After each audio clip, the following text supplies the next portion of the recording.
Welcome back to the Gas Station Podcast, everyone. This is our third episode. I want to thank you for tuning in. Today I've got a super special guest with me who knows quite a bit about the living soil market up here in Michigan and offers what I believe to be some of the best living soil, as well as a lot of others have been telling me some of the best living soil up here in Michigan. Clay, thanks for being on today, brother. If you would, go ahead and introduce yourself. Tell us a little about who you're with and what you got going on, bro. Sure, thanks for having me here. So I'm Clay. I work for Smokin Composting, and we run the line Dairy Do, if you've ever heard of it, and our cannabis line is Smokin Tomatoes. I work there as a account manager, going out and meeting people, meeting growers, and talking with them about what they do and which ways I can help them be more productive or even just more economic in their sense. I started growing plants 11 years ago. I've been working as a cultivator, but on the perennial side, working with a lot of the perennial producers in West Michigan in greenhouses, outdoor grows. Did a little bit of cannabis systems management for them with in their internal systems like Argus or Priva, and then now I'm doing some sales for soils, compost, fertilizers, all kinds of stuff like that. Where did the name like Dairy Do come from? Is that part of something that's in your soil as far as the do itself? Yes, actually. So the company it's a family-owned company started by the owner right now and his father. They were actually dairy farmers, and historically they've been farming that land for 100 years. They have a centennial farm up there from here. And they started out as dairy farming, and just the way the market was going for them, you either had to get really big or get out. So they were kind of faced with this manure problem in the 90s of what to do with the manure, because it was to the point where you had to pay someone to take your manure. Oh, wow. Yeah, so it was a big problem. So they talked to Michigan State and worked out like, what can we do with this that's profitable or positive? So they decided to look into composting. So they re-geared their operation, started getting composting. When they felt good enough to do that, they sold all the cows and went full in on composting. Wow. So we've been around since '96, and we do our main base product is the Dairy Do compost. So we will source cow manure solids from around the Sears Everett area in Osceola County. And we're very careful to select barns that are non-GMO, non-antibiotics, and try to get the nicest starting product that we can. And we'll take that and we'll combine it with a carbon source, such as like wood shavings or pine dust. And what that does is composting is a big balancing of your carbon to nitrogen ratio.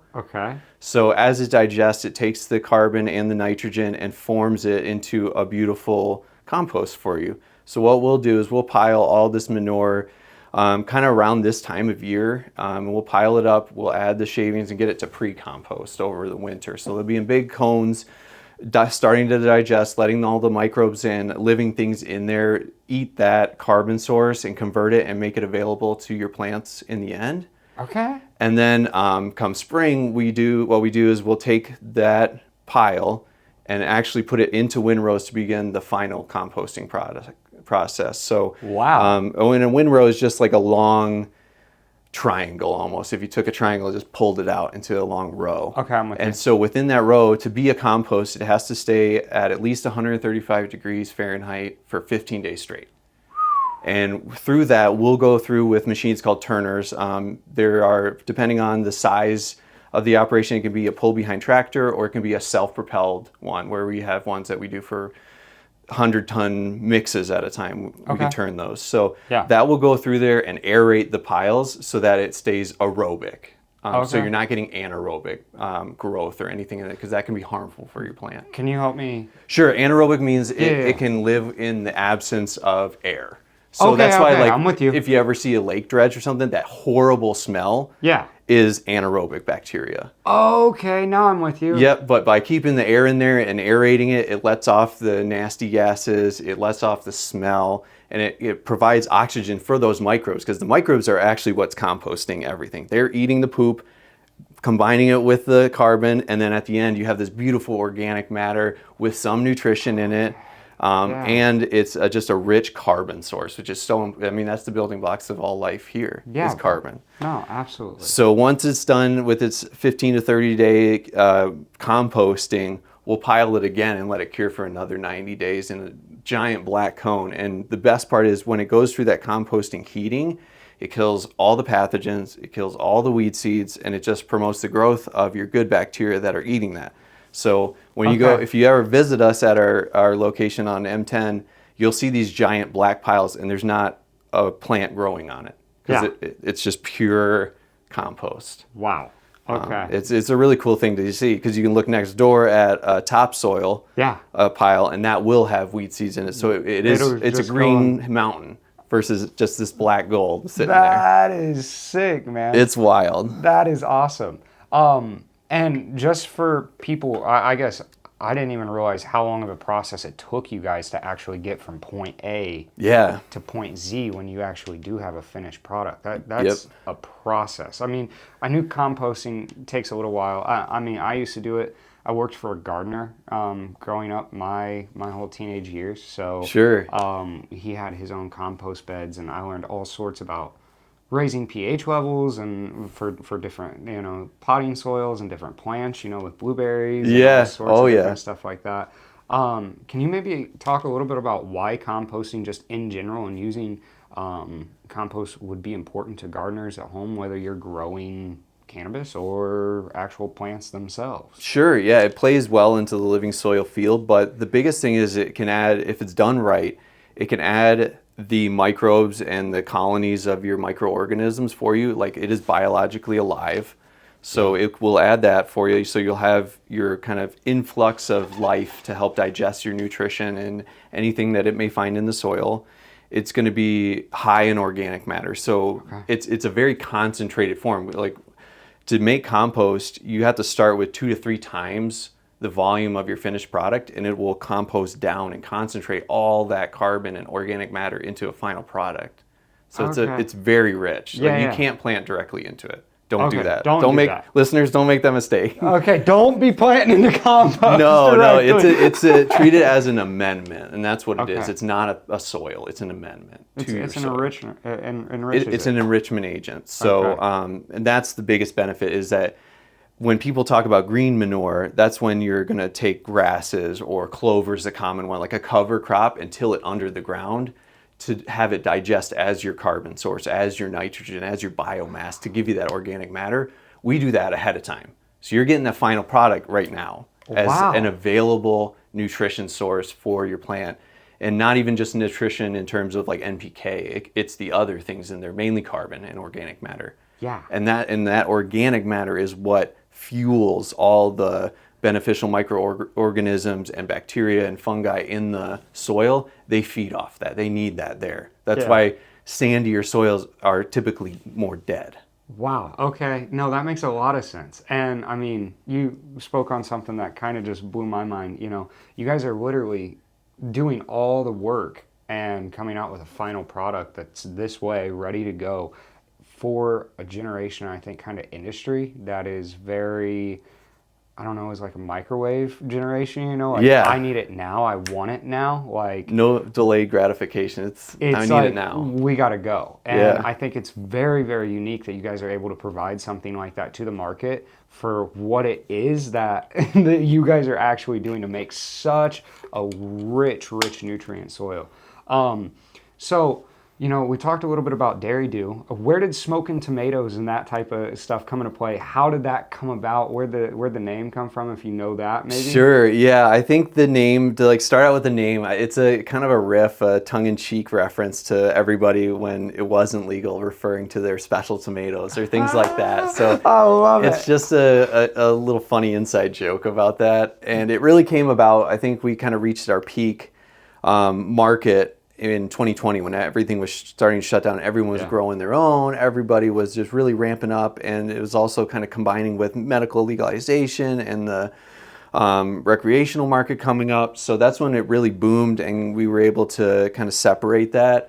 And the reason there are separate brands is just for some individuality within our Smokin Tomatoes line, so that this is for this product. But it can work for really anything you want to grow. It's just an amazing super soil, living soil. Yeah, I cannot tell you how many videos I've watched on YouTube, maybe as a teenager, you know, like how to grow tomatoes in my closet. Right. 100%. How to grow tomatoes in a 5-gallon bucket and then move it into the big trash bins. And yeah. And even we just redesigned the bag for our 23, which is the veg and flower combo once it's from a clone.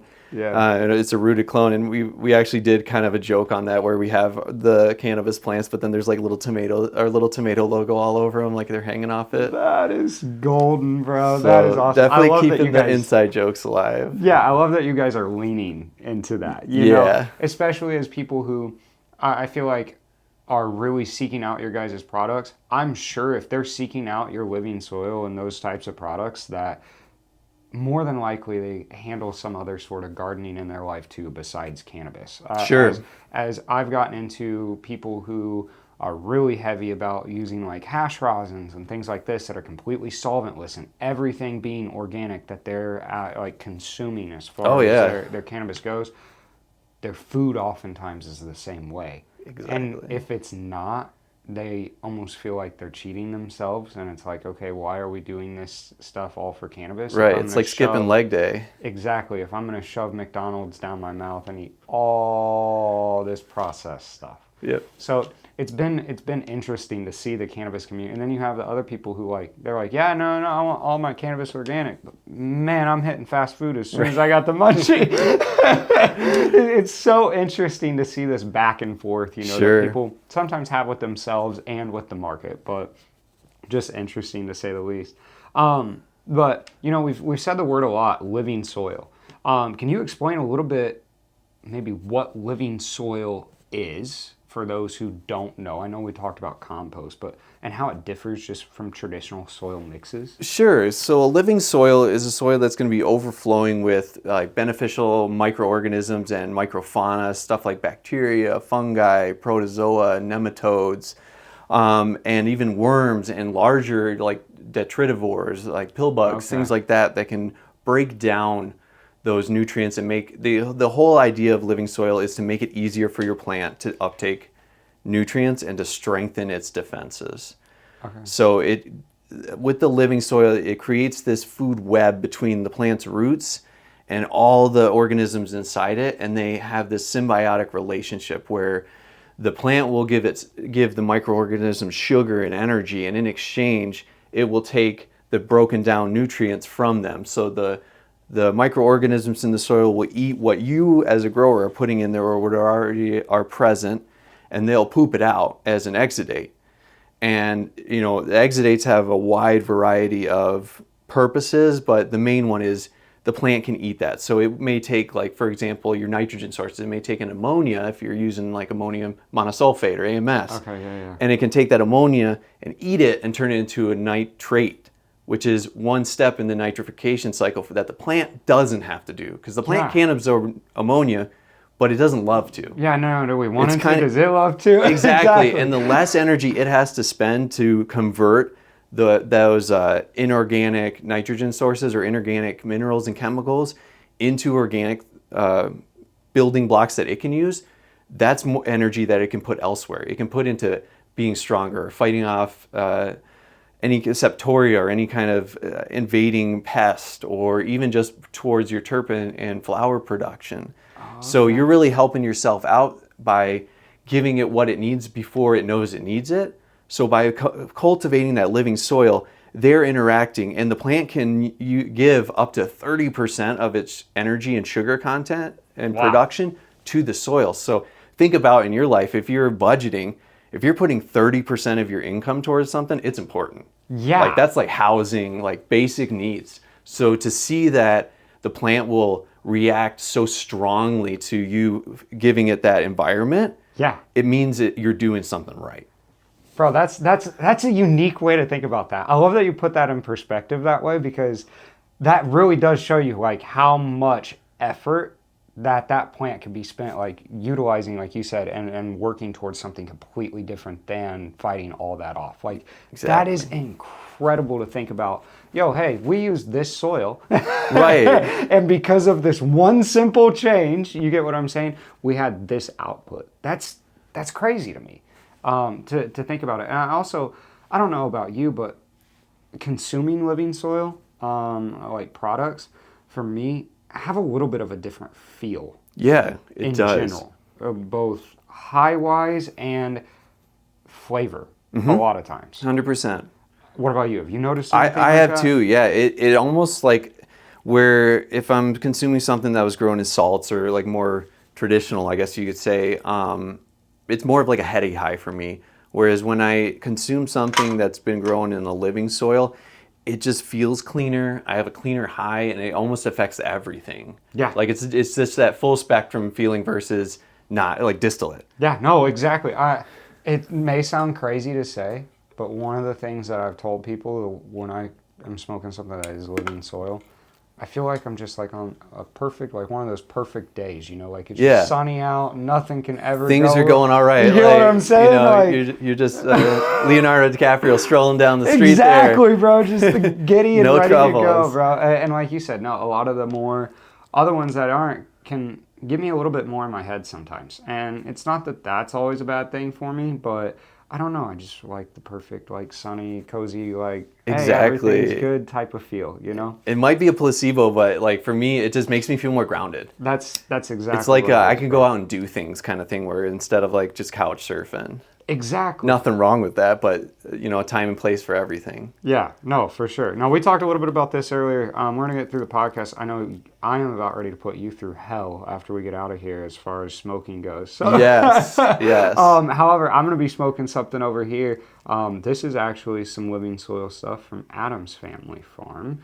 Not sure if you've heard of those guys around here in Michigan before, but they got some good stuff going on too. Yes, I have actually met with them before, and they're sampling some of our products as we speak. So I do have a relationship with them. They were actually one of the first people I wanted to go after to meet, because I really like, when I tried their products, I was like, okay, I get it now. I like it. I get it. Bro, they are flavor chasing. They are. Like, and I love what they're doing. amount. And just like, and I love, for me, I'm a concentrate guy. So I love when people are like, what do I want to say? Like intention specific. Like they know it's going to be for concentrate, so they grow great concentrate, or to make great concentrate. So, and that's always like, if you go in with the goal oriented, that's what I was looking for. There you go. If you go in with a goal, especially in something like that, your results are just going to be better towards that goal. No, for sure. And I can tell you're into concentrate. Look at this rig in front of you. Tell me a little bit about this. What's going on here, brother? Yeah, so this is one of my Carta 2s from Focus V, and I love their company. Very nice, super great customer service and reaching out. Even the owner of the company will like message you back on Instagram, which I never thought of. Yeah. But yeah, shout out Carta, yo. Yes, shout out to them. Make the switch, yo.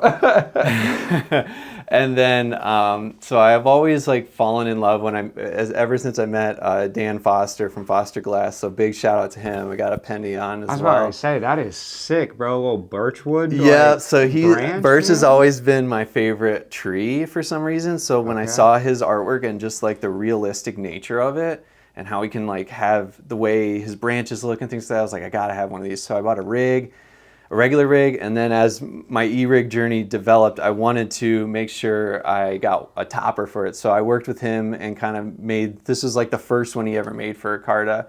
So I wanted to get it out there for him and to help him out and to help me out because I love it. And it chugs like no other. Like that's the best way I could describe it. The action on it, it's awesome. It's got a great perk in there. So I got that from him, and then the Tough Tether, highly recommend. They're great, so you don't lose your cap. What do you like the Tough Tether compared to the one that may come with it? I just like it for things that I can use different tops. So like I can use a ball cap or a joystick and a third party top, but there's nothing wrong with the one that comes with it. If you have like a bubble cap, that works great for that. But I love this one because it just holds my cap, and it is an investment. I don't want to just knock it off the table. No, it seems like it keeps it almost upright and sturdy, bro. Like, yeah, it does. It really keeps it from going anywhere. So I love that. and the people who run that are just super nice people. Again, like big company that I think they have like 20,000 followers or more on Instagram, and he'll still talk to you on there. Yeah. So just talking with those people, and then I got a Danny Girl Glass strawberry Bulbasaur on sale. Awesome. So I combined that with the 3D grommet cap. So shout out to them as well. They make great aftermarket caps. So that is like a Puffco style ball cap. Yeah. That will fit on there. That is incredible. That's the and setup. You got the hot knife, bro. Yeah, and I got their hot knife.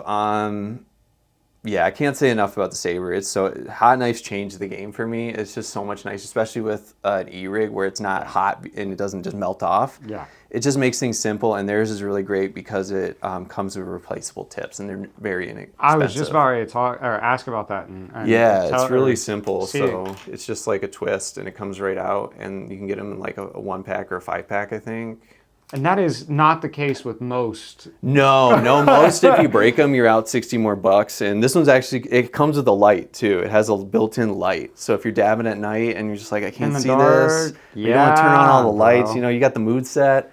It really, really helps out. I can't recommend hot knives enough too. I mean, no one wants the fuzzy end of the lollipop. And I feel like that's how a lot of and it always happens. dab tools end up looking, you know, especially when you're on the go with something like an e-rig and that type of stuff just in general.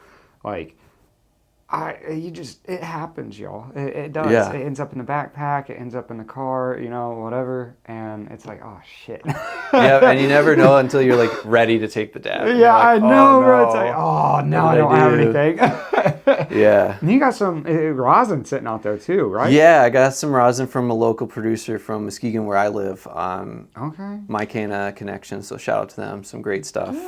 Trying their maple fumes and caramels. I really like those strains. Now you were telling me about a flower company too that you may or may not do some work with or Yeah. something like that. What are those guys?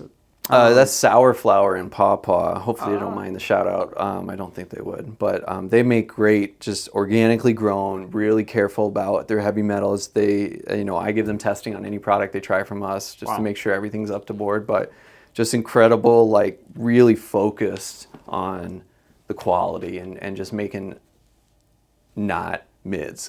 Yeah. Because, making top tier and just like being the best at what they do. Because I won't lie. I was talking to somebody, I won't name him, I don't want to name drop. He's pretty involved in the industry too, but this may piss a lot of people off, but Michigan is full of mids. You're not the first person I've heard that from. Michigan is full of mids. Michigan's full of fire too. Yeah, for sure, definitely. I will preach that all day long. I've been all over the country and smoked all different weed, from legal states, not legal states, from states that are legal that I still smoke their black market stuff to go like tap into that side, but across the country and smoke flower.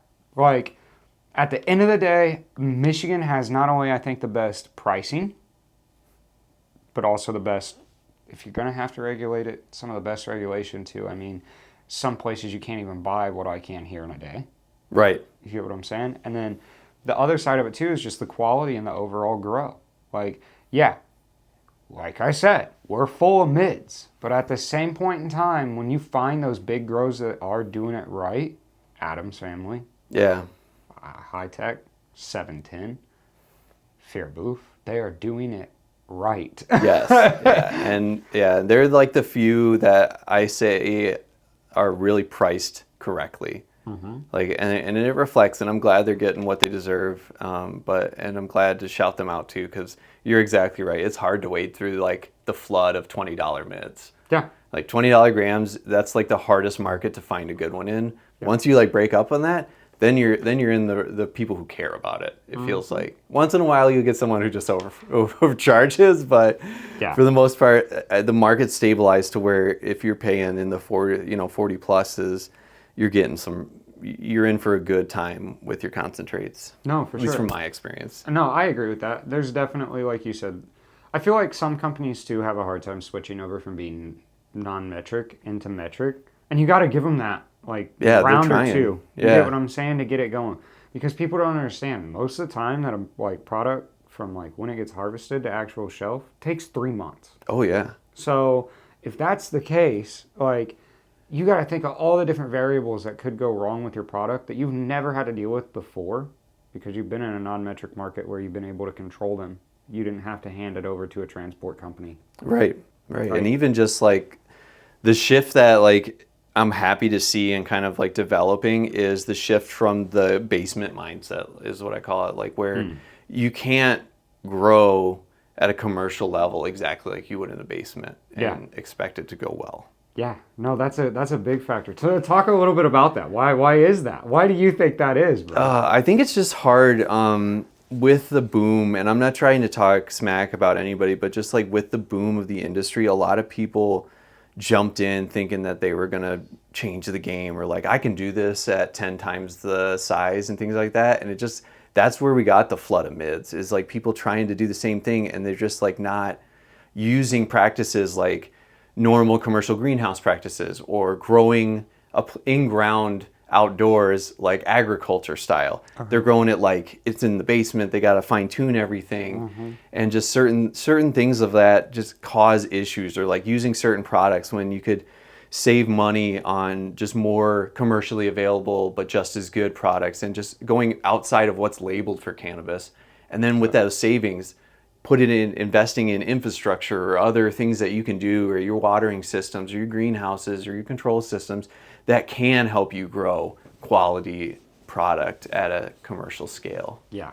And that brings up a good point. Like you said, a lot of people are like, they keep that mindset of like, I'm fine tuning still in my basement. And whenever you do that in a room that has 100 plants in it, one fine tune affects everything else in that room. I mean, when like, what if you have 800 plants in a room? Exactly. Like, you can't grow that like a tent in your basement. It's not just at all. not a good time. Now you smoke. You said you gravitated a little bit more towards concentrates over flower. Why? Out of curiosity. Just for me, I like the flavor of it better. Like, I love, nothing is better than just raw bud to me. Like, I love that just natural plant flavor, but when it's burning and just the taste of a joint or something like that, it just doesn't really do it for me like a concentrate does, where I can get that concentrated flavor. Yeah. And just the profiles that, and it's like always the same experience, and I feel like I can dose myself better. Yeah. Once in a while you make a mistake. We're all guilty of that, but I'd say day to day, it's I know what size to take, and some of that's just experience, but I definitely enjoy flower now and then, and some of my favorite smokes are flower, like mimosa strains. Okay. Yeah, I know back a couple of years ago, Skyman had a mimosa strain. I think it was 13. Like, oh man, I've never had a grapefruity strain like that again. I'd be like making common mistakes of misdosing myself all the time with cannabis. I ain't gonna count. Yeah. Every time I'm like taking a dab, bro, I'm like, oh, there we go. That looks about right. That'll be a healthy. Right. No. Yeah. Third time's the charm type stuff. You know what I'm saying? For sure. Oh, bro, I love concentrates. I love flower in general, but I too, for the longest time, I feel like gravitated towards concentrates, and I think that's because I lived in Indiana. Just easier to do. Doesn't smell. Doesn't stink up the house, bro. Yeah. Like, really, like, that's a big thing, bro. Like, at the end of the day, if you don't have an area or like place you can smoke in, that's another reason. Like, I tell people all the time, especially from Indiana, who are like trying to get on the hash rosin and that type of stuff, and people were pushing for them to, and they're like, no, I'd just rather buy the live resin. I understand it. They got to be outside a lot of the time smoking this stuff. Like, they can't be indoors, whether it's concentrate or flower. For one, the upstairs neighbor smells the concentrate. Now you got a whole nother problem on your hands, bro. You get what I'm saying? So, I tell people too, I'm like, it's always interesting to see how the market is changing over time, and people are, even from out of state are starting to push towards hash rosin, but then you also have the homies back home that are just like, nope, never, not me. I gotta have that stuff sit in my truck and it get 90 degrees in there. Yeah, I feel you. Oh man. No, let's hop back into a little bit of living soil. Sure. To get a sidetrack, but maybe tell us a little bit of maybe some common misconceptions about living soil and how you guys address them. Sure. Like for me, I think a big one is like failure to launch. Like, you get in your head too much, or the consumer might, where it's like, oh, I got to do like all this stuff and monitor this ecosystem, and but it's like so fine-tuned, and if I go on vacation, it's all going to be terrible. I mean, don't go on vacation and not water your plants off. Obviously do that. But it's a lot more simple than you think. And it's the beauty of it is once it's rolling, it's a really thriving, self-contained unit. And you just need to put inputs at the right times to feed it. So it's just doing your research, and that's the best thing I can do. Watch YouTube, use Google, use Dr. Google to find out what you got to do. YouTube University. Yes, everybody, like, it's so good. It's true. Like, it really does help a lot. And I think it's just a lot of the questions I get again are just like overthinking it. It's like all you need to do, like, to start out with living soil is get some compost. Get some mycorrhiza if you want to help inoculate your soil. Get some earthworms.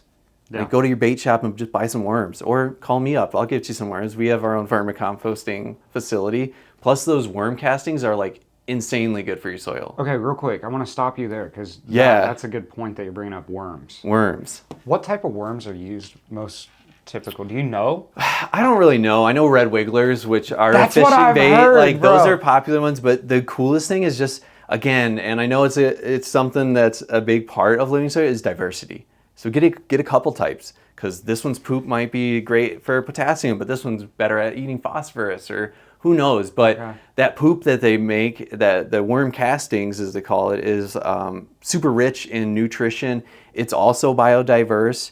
So it can go towards you can put them directly in your soil. You can put them into our compost tea that we carry, that we make. Okay. So you can really use them in a lot of different ways. But just putting stuff in your soil to help it be more diverse. Or like, you lift up one of your pots outside and there's some pill bugs underneath. Put some of those in there. They'll eat only the dead plants, and they're detrivores. They eat only dead material. So they'll help you compost within your soil and keep that going. So I would say that, or just be careful about nutrition. When you're working with the living soil, it may be a heavier soil, or if you're using a lot of compost, that compost contributes a lot of carbon, and that carbon can hold on to your nutrients in a great way until your organisms or your plant are ready to take them.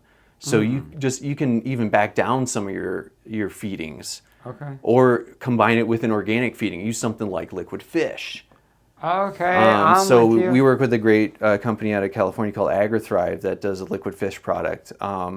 Liquid fish is an awesome thing. Even like, I work with a lot of organic farmers doing row crops that use liquid fish as their nitrogen source instead of manure, or in a combination with manure. For those who don't know, what is liquid fish? So there's a lot of different kinds. It's an emulsion of fish carcasses, essentially. That's what I thought it was. So like, this company uses a corn liquor to help digest them, and it has some poultry mortality, so it has some dead chickens in there as well, which just contribute to its overall efficacy, more nutrition in there and things like that. Wow. And because it's an organic source, as it breaks down and kind of rots like it would in nature, it forms the proteins and things that organisms want to eat, or your plant wants to eat. So it's just, a lot of it will be, and it's as true with a lot of organic foods and nutritional sources, is it'll have a portion that's right ready for your plant, but then the rest of it has to be digested. So they all act as like a slow release. Wow, man, the amount of thought that has gone into all of this is insane. Yeah. Like, I'm actually blown away right now. And I had no idea till I got into like this soil sales and like learning about it, like things that I'd never heard even when growing. Like, you just don't think about it. And there's a whole world out there in terms of soil, but like, using things like liquid fish or molasses is a really fun one to use, because it's just a sugar, it's a carbohydrate that can feed your plant directly, but it's also super important for those microbes in the soil.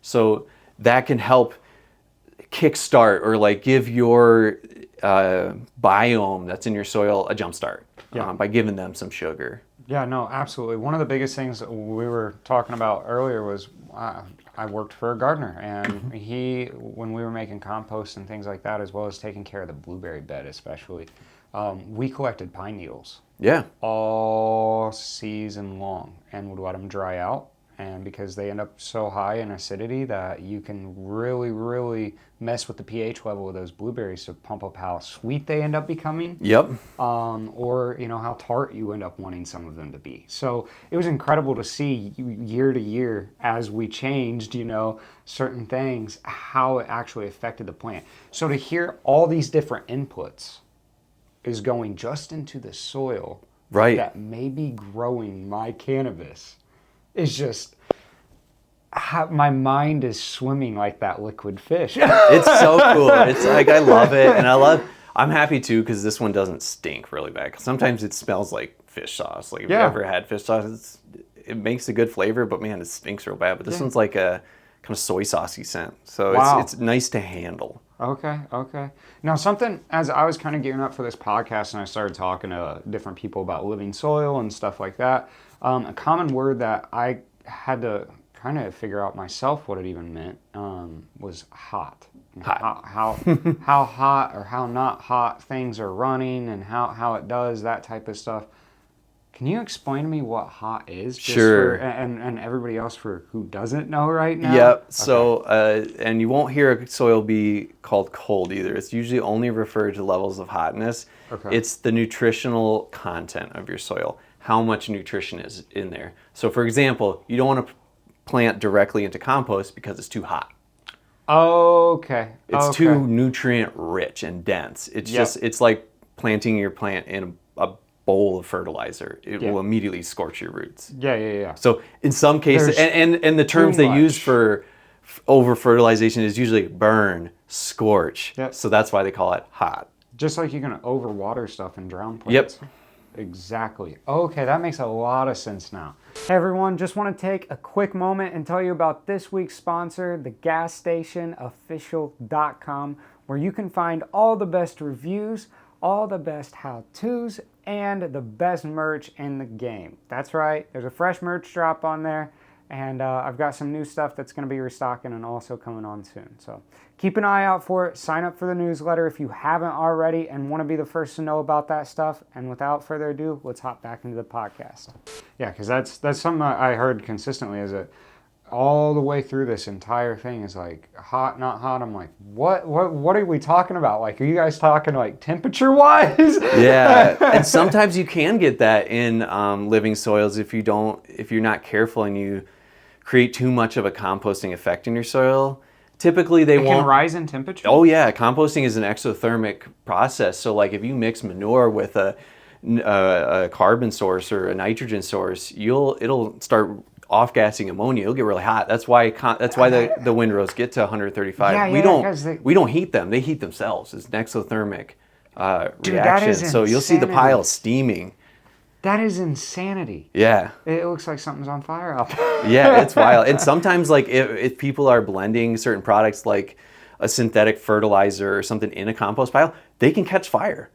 Wow. Like, they can start on fire if you put the wrong things in a compost pile. So really, if you are doing some composting, like, be careful how dry things get around it, in a sense? In a sense, it's really just do your homework ahead of time and be careful what you put in there. I would say if you're using, like, all organic matter and things like that, you're fine. It's when you start putting, like, a nitrogen charge in there. Like, if you put urea in there, stuff like that, it will heat it faster, because you're giving fuel to the composting cycle, which needs carbon and nitrogen. This makes a lot of sense, but it may not too. I could just be speaking out of my ass here. Okay? Sure. So hear me out. But when I was like 16, I woke up one night. I was spending the night out at my cousin's house, and he lived right next to a pig farm, as well as a cow farm. And then down the road, like right next door, was this huge barn that ran a whole like tractor repair shop and an entire like massive like field operation. Sure. Okay. And we hunted that woods that was connected to it and worked with the farmer a lot of times. But he had a big, nice wooden fence built up around this area. And he had some compost bins and manure at the time, in these big white tarps that they would just, as they needed, stab and, cut off and open up and shovel out. And they were doing some composting one day and shoveled some stuff in there. I don't know whether the manure had got mixed. Like I said, I don't know about those details. But that night, we woke up, my cousin and I did, because we had been camping outside, and their fence was on fire.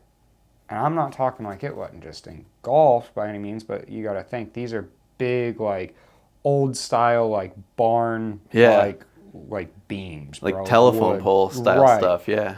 So they were just more slow roasting, and what caught our eye wasn't that there was a whole lot of flame, but there was one that was just glowing bright red from the heat of the metal wrapped around the fence, Oh, as yeah. well. Like you could see the wire, it was like these red strings would go off, and then this post was just glowing bright red. Now thinking about things, I'm wondering if something there with that, because we never knew how the fire got started. Sure. Nobody ever figured it out. Like, Yeah. we had to call the fire department and everything out, because a few of the fence posts had lit up, and then it started going towards the field, and they're like, whoa, whoa, whoa, whoa. Yep, like, problem. Yeah. So, but we were able to get it under control, and that was a thing that we never could figure out, was where the fire had started. Now I'm starting to wonder, these compost bins that they were composting were not metal. It was just your typical farmer's bin that he had built out Right. of 2x4s and that type of stuff and set up against that fence. I wonder if It's very possible. I mean, my guess would be the like gases and heat coming off of the pile heated up the metal on the fence, and then the metal started the fire. Mm-hmm. That would be my guess. I could see that too, but it produces like red hot steam. I mean, crazy to think about. It would burn you. Yeah, just crazy to think about that could actually even happen. Oh yeah, I mean, and just like crazy things like that happen. Like if you go out into a field, you can stick a piece of rebar into one of those hay bales. Yeah. And if you leave it in there for a day or two, you can pull it out and it'll be red hot. It'll bend inside there or catch the whole thing on fire. They're so hot. Dude, I had no idea. You're teaching me hella new things. Yeah, it's crazy what can happen with organic matter like that. Now, speaking of organic matter, let's touch a little bit about like fungi and mushrooms. So sure. I've seen compost, like some people even online go crazy about trying to create the correct compost to grow morel mushrooms, because you know how like hard and impossible that actually is. So they try to get all these different I feel like mushrooms and just microbes and that type of stuff in compost for not only that, but just other soils in general. So could you touch a little bit about what those maybe fungi and microbes or how they play a part in maintaining a living soil, like a healthy living soil system? Sure, yeah, for sure. So they're part of the food web within your soil. So between the plant, its roots, your microorganisms, their exudates, mushrooms, they're all feeding each other. And the mushrooms are great because they're going to create their mycorrhiza and their hyphae and send those out to connect. And they'll form symbiotic relationships with everything that's in there.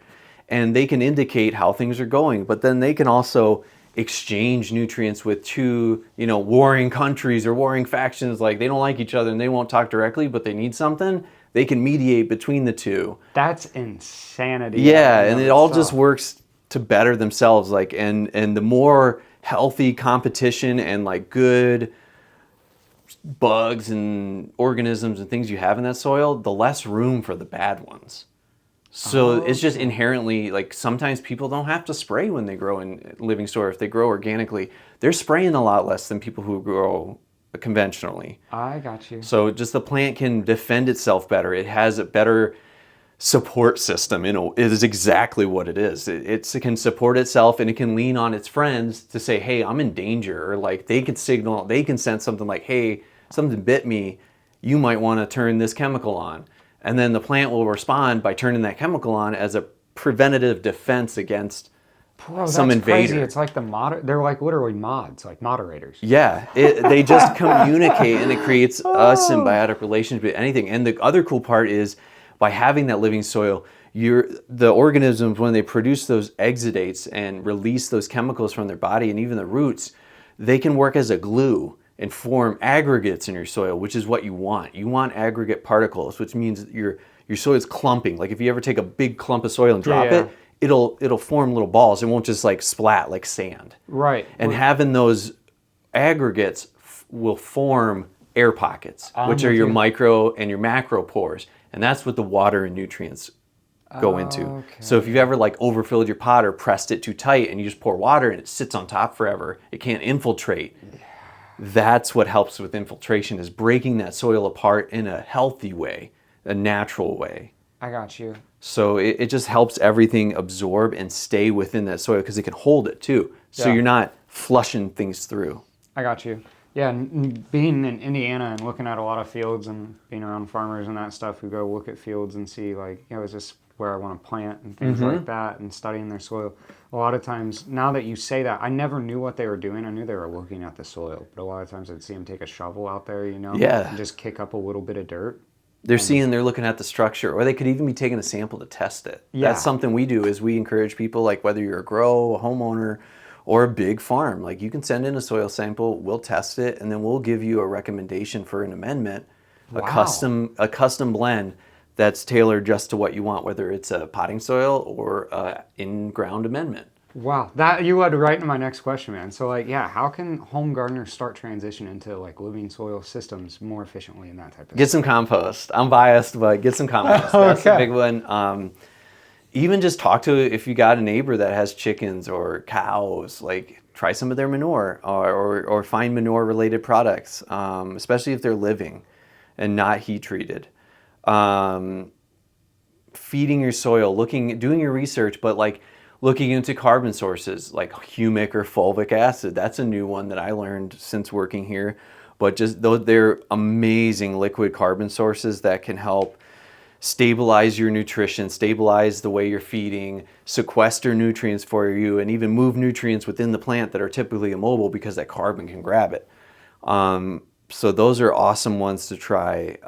Worms and living things, putting that in their soil. What builds a good compost? I know, just like being from home as a kid, my parents, what they would do for their, this may or may not have been good, but it was just like table scraps type stuff. Yeah. Like for their gardens and that type of stuff, like just in the backyard. That's totally fine. And that's a great way to sustain your living soil. If you're like reusing your soil, you can always mix in fresh carbon sources, which food waste or just organic waste is essentially a carbon source. Make sure obviously your food source is good. You don't probably want to put exactly, and that's what makes a good compost, is good inputs, good starting ingredients, good food stocks is what we would call them. You don't want to dump the corn dog from right the corn dog you have from the processed box and all that stuff. Exactly, but like the leftovers from your bell peppers that you cut up for dinner. Exactly, perfect. And even if you can, like, if you can thrift like an old coffee grinder or like some kind of grinding mechanism to make the particles of that organic matter smaller,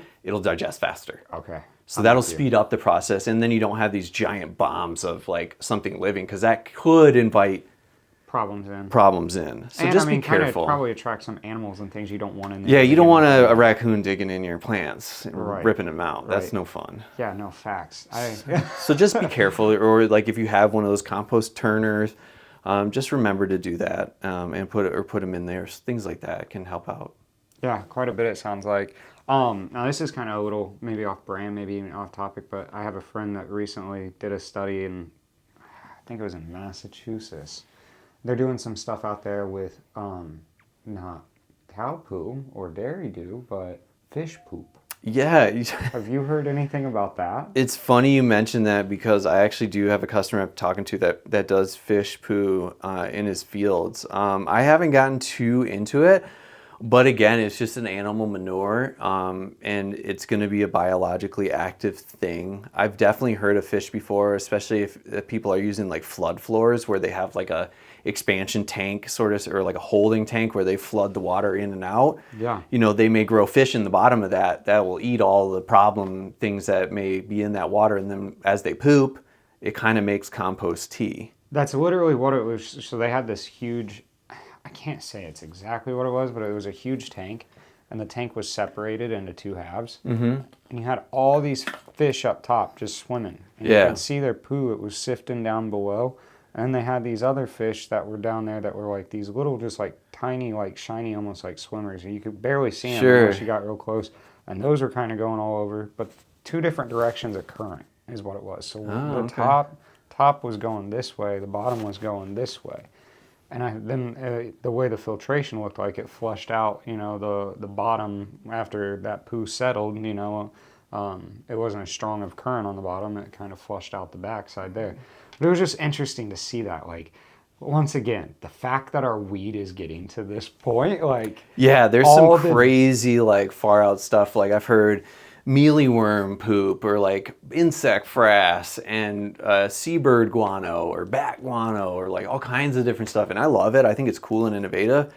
Do what makes the most economic sense for you. Like, if you're next to a pig farm, use pig manure. If, you know, use what's readily available that makes sense, that fits into your system. See if you can help a farmer out. Maybe he's got a problem that he right. Maybe he'll give you the manure because he doesn't want it. No, seriously, exactly. Make a friend. Like, bingo. You might even trade products at the end. You never know. He may be like, yo, you come shovel it out, you can have all you want. Exactly. And then you've got free fertilizer. I know lots of farmers that I'm sure would be willing to do that, actually. Yeah, they'd love to have your free labor because they don't have the time to do it. No, not at all. That's the one thing farmers don't have is time. No, for sure. They're growers busy. Either.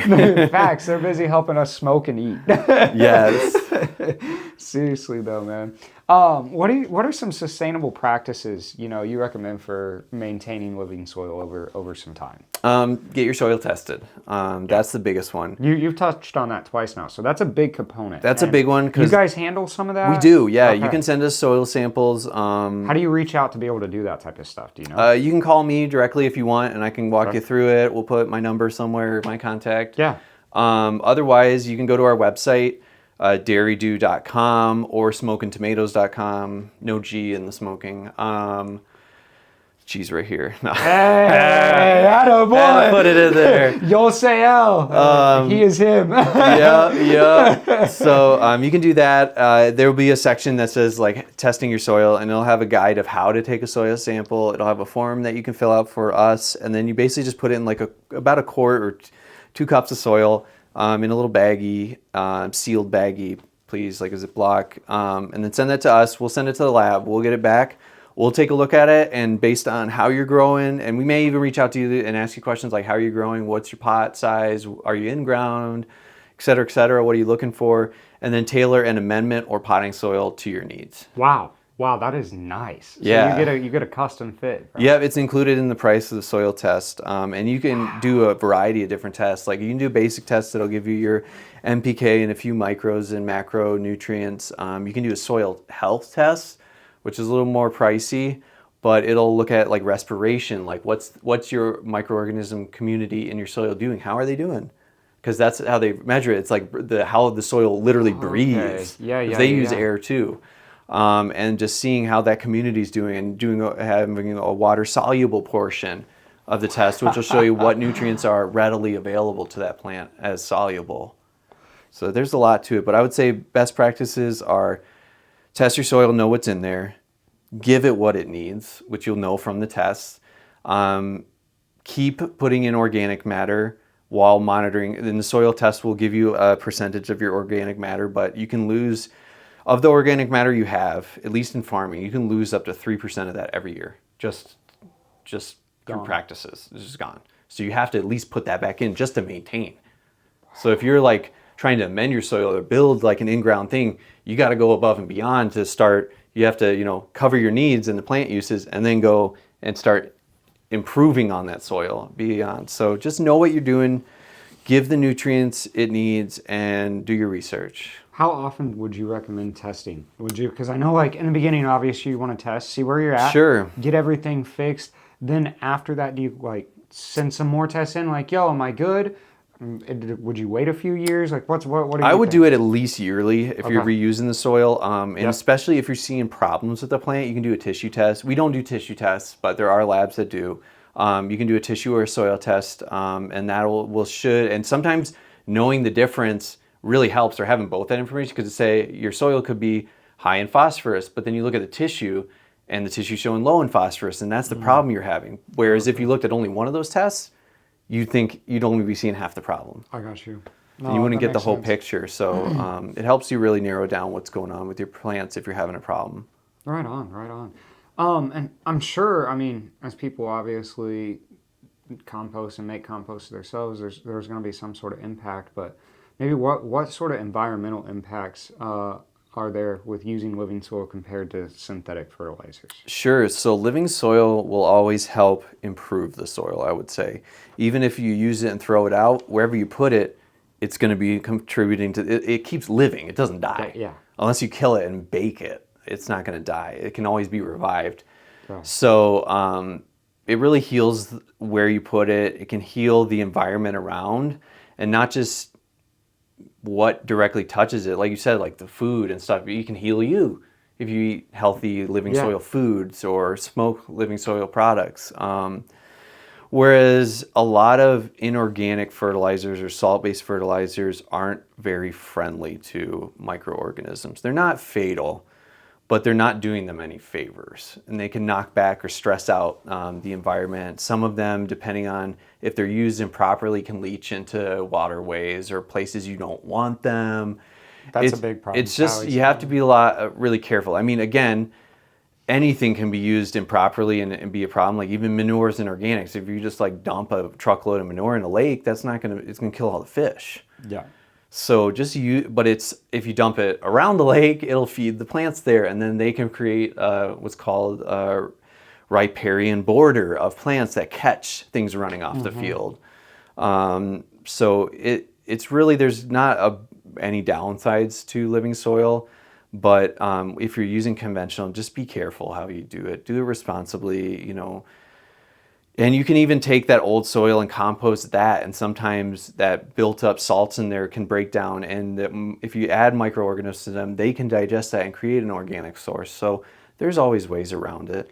Yeah. Or even doing a little bit of both. No, for sure. I loved what you said, though. So I have a friend out in California lives out there, and they're kind of going through a crisis out there. And what I'm about ready to say, I guarantee if you talk to a lot of growers and stuff out there, they're going to disagree with me. They're going to tell me I'm a liar, and they're probably going to hate what I'm about ready to say. But then if you go out there and you talk to people who are actually in the industry and care for the plant more than the trap, yeah, they're going to tell you something completely different. And they're having issues with their water supply out there, not with the fact that there is not enough of it. That's becoming a problem because of all the illegal grows tapping into the city's water supplies. Sure. Which that's a whole nother thing. But the bigger problem is the runoff from synthetics that is now, because they're tapped into city water supplies, going right back into it. And it's creating such an issue out there that, I mean, like, people are getting sick. There's a lot of stuff going on, and I won't even go too far, only because this friend of mine that did this made a video on it, and like it had multiple life-threatening messages because of it. Wow. Just from people all over in the hills out there, not too happy with what he was saying about, what's going on in the United States right now with cannabis, because everyone is pushing to grow. And make money off of this plant versus treat it, I think, a little bit more medicinally than, like, dude, there's Michigan is full of mids. It does not need to be that full of mids. I'm trying to help. Man. I'm going to every grow that wants some help. I'm there to help them. Yeah, seriously, hit my mans up, bro. Hit me up. Facts, bro. How does living soil contribute to water retention and soil structure and improvement? Yeah, so we touched on the soil structure, so it really helps a lot with water management. And you going from a traditional like cocoa only or like a heavy peat or cocoa mix, you have to be careful with your watering and kind of relearn how heavy is the pot. Use your hands, use your grower tools, because it can hold more water, but it can hold it in a healthier way too. Okay. Where you put the water in and you're getting infiltration and it'll hold it in that root zone, but it won't leach it out. Wow. Okay. Yeah. So you're not losing your nutrients. You're giving it time to really rip those out of that water and give it to the plant. Give the plant time to drink. But the more organic matter you have, the better holding capacity you have, and you're raising that field capacity of your containers, which is field capacity is how much water, the maximum percentage of water in a container size of soil can hold without being fully without runoff. Oh, okay. So it's just like fully saturated, as wet as you can get it. So it really does help that, and it can change a lot of things, especially if you're growing in ground or even above ground. Having that organic matter in there can save you through. You may not have to do multiple waterings in a day. You may be able to get through a drought, and your plants won't suffer through that. I know that's really true for non-irrigated fields, which isn't going to be very common in cannabis, but it could, like if something crazy happens and you forget a time clock or something, like they can last through that. And that plays into the stress response of that living soil where it can help stabilize through there. Or you can use kelp products. Like we have a product that I love called Kelpful, which is a fulvic acid and kelp product that really just is amazing for stress management and allowing that if your plant is sensing that stress, the hormones and amino acids and things in that kelp can help it not be affected as much by that, which means your end product isn't as affected. So it plays a really big role in that. And then all the exudates from the living soil help improve structure. You're building structure. That's part of the community of living soil, is building that soil structure. Yeah, it sounds like the more you look after it, the more it benefits you in the end. And it just keeps compounding. It pays in dividends. Like it's really great. Yeah, no, when it rains, it pours in a good way on that, in a sense. Yeah, and once you find that stride, it becomes very simple to keep it going. Yeah. Absolutely.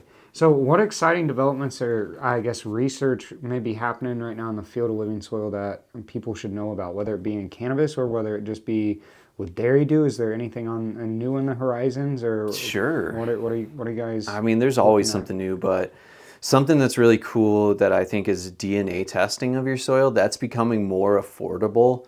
DNA testing? Yeah. What do you mean by DNA testing? So that you give them your soil, as far as I understand it, I'm not an expert, and they will like turn it into goop or solution or whatever and extract all the DNA in that soil and then like categorize it as you have X amount of this organism and X amount of this organism, and they'll like catalog all they can see how diverse your soil microbiome is. So like that's a super cool one, because it used to be thousands of dollars to do it, and now it's down into the low hundreds, but it's still expensive if you're not like a producer level. But that's a really cool one. Water management solutions is a great one I'm seeing, especially in field and farm grows. Just different sensors and things that are probably more common in a greenhouse, like soil moisture sensors that you can put in your well or bury them at different levels in your soil, and they can Bluetooth to your phone and tell you what water levels are in the soil. Yeah, and it's led to some really interesting finds. Soil? Exactly. It's led to these really cool discoveries, or like information and data where it's showing where everybody had this conception of like, oh, these farms are just draining the aquifer, they're draining our streams, and like, and to the point where farms could get their water shut off on them because of the perception, because they're building models upon models and using models to back up their models, or like validate their models, instead of actually looking at real life data. And the real life data is showing that the aquifer below, or your like where your well is recovering like instantly. As soon as you start turning off the water, it comes right back, where you're not really drawing from that stream. Yeah. Or not in a way that is like super noticeable right then.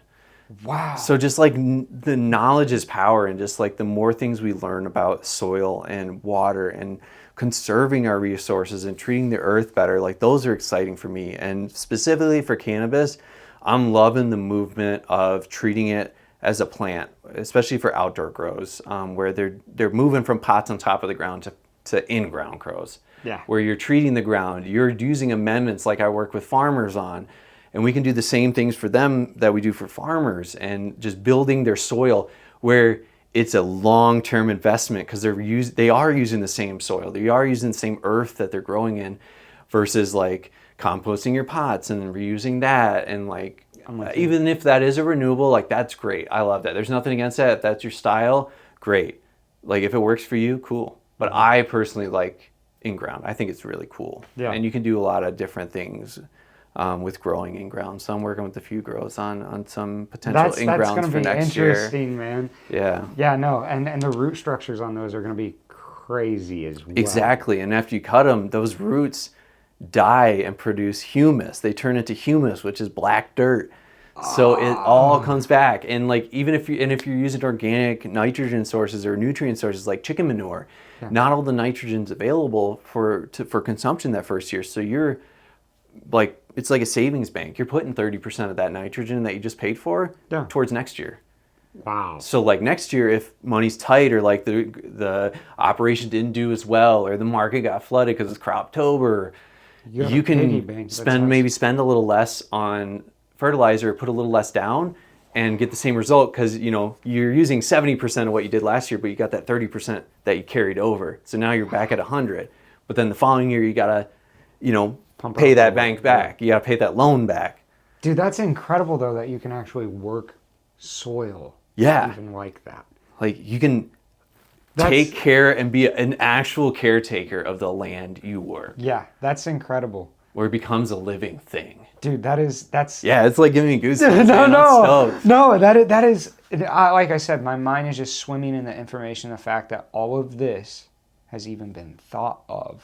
Oh, yeah. To go into a product that I may have the opportunity to smoke. Seriously. It feels like a high idea, it's just like one of those, whoa, no, man. Like it is though. It's really crazy. Is the fact that all of that, because I don't even think our food is looked at like that. No, like... You get what I'm saying? I feel like that's more like input, output. And granted, you do have some people who have way better practices than others, right?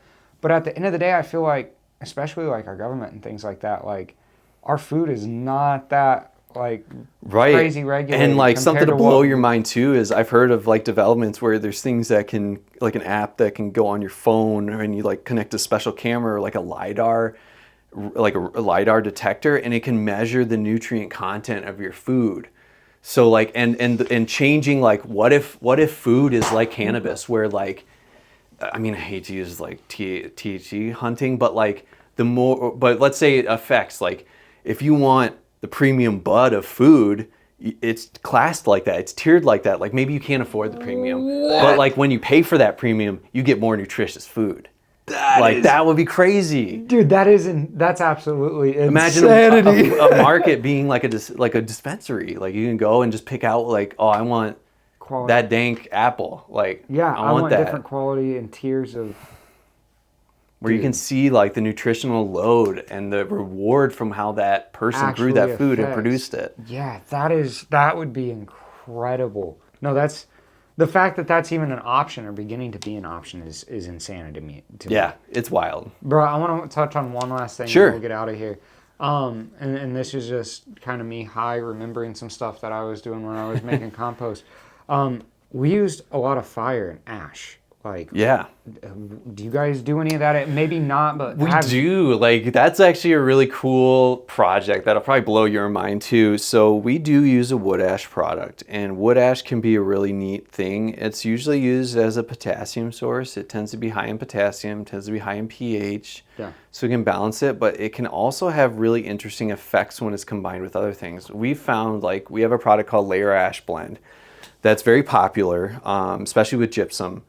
And we've found through MSU studies, like we've got hard data on it, that the combination of that wood ash and the chicken manure with some compost it has a nematocytic effect where it will kill or suppress pest nematodes and support positive nematodes in your soil. So like potatoes, this is a huge one because they have, root knot and root legion nematodes that hurt the potatoes on their own, but produce a wound that lets a fungus inside that causes early death and early blight. Wow. And we found that through we work with a lot with potato farmers in Michigan. Over 30,000 acres we cover with our Dairy Dew products and field blends, and some of the biggest potato producers in Michigan. Like Michigan is a huge potato chip state. Like we produce, I think, the most in the nation potatoes for potato chips. That is insanity, yeah, it's wild. Bro. Like, we work directly with Frito-Lay. Frito-Lay and Kellogg's are both up here. Yeah, they're both up here. So we found that some of those major producers no longer need to fumigate for pests in their soil.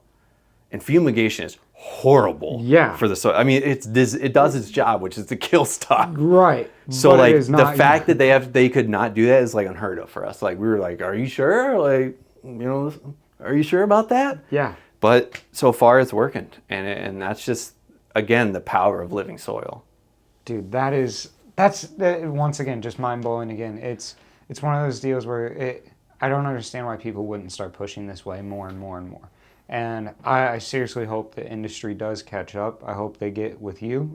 Yeah, I do. Seriously. I mean, I do too. But get with somebody. No, get with somebody, because seriously, this is, I think, what Michigan needs to see more of. We're already producing quality. And I've heard that from some of the biggest names in the industries as far as owners and things from all over, from Cali, Arizona, everything else. Michigan's got the fire. It's got the best, And I believe that, but I think that we can still grow, and there's always room for improvement. Yeah. And that's something that I seriously look forward to seeing a little bit more of. I appreciate you stopping in, letting us know how those improvements can be made, as well as the info about why people should probably switch over to living soil and stop messing around, man. But yeah, no, I appreciate being on here. Hit me up on Instagram or email or phone call or text message, whichever you want. I'll give you the hot ones. Yeah, absolutely. Hot ones moments. So we'll put those links down below. For sure, bro. But yeah, reach out anytime. Morgan Composting, Smokin Tomatoes. And I'm Clay, so I'm happy to talk with you anytime. No. So thank you for having me. Much love, brother. Hey, take it easy, y'all, and we'll be seeing you next week on episode 4.